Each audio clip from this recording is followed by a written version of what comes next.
Berapa usia pasangan yang paling baik untuk menjalani program hamil sehingga kemungkinan berhasilnya lebih optimal? Proses terjadinya kehamilan itu disebabkan oleh dua faktor yang berperan. Yang pertama adalah sel sperma sang pria, sementara yang kedua adalah sel telur oleh sang wanita. Baik sel sperma maupun sel wanita memiliki karakteristik terkait produksinya masing-masing. Itulah mengapa baik pada usia wanita maupun pria terdapat sedikit perbedaan untuk usia kesuburan yang paling optimal.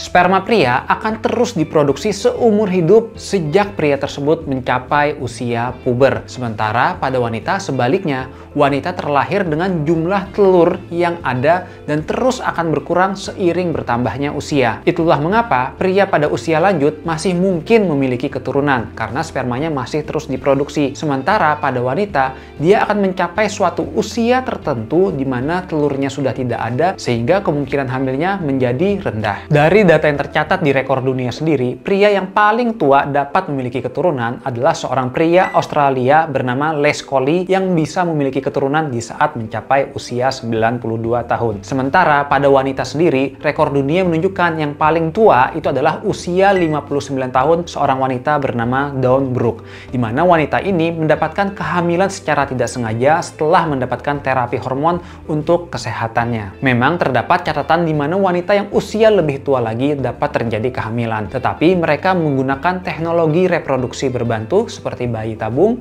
dan juga donasi sel telur. Sekarang pertanyaannya adalah berapa usia paling baik untuk wanita dan pria terkait untuk kesuburannya, karena salah satu penentu keberhasilan baik itu hamil alami ataupun berbantu dengan bayi tabung juga inseminasi itu adalah usia dari pasangan. Apabila usia pasangannya semakin optimal, maka kemungkinan berhasilnya juga akan lebih baik. Pertama, kita akan membahas untuk masalah pria dahulu. Dari data penelitian menunjukkan pria kualitas spermanya itu paling baik pada usia 30-35 tahun. Ketika pria menginjakkan usia lebih dari 40 tahun, maka mulai terjadi penurunan kualitas dari sperma. Sementara penurunan kualitas sperma yang cukup drastis terjadi saat pria menginjakkan usia 55 tahun. Selanjutnya dari sudut pandang wanita. Usia wanita yang paling baik terkait kesuburannya itu berada antara umur 18 sampai 31 tahun. Ketika wanita menginjakkan usia 37 tahun ke atas,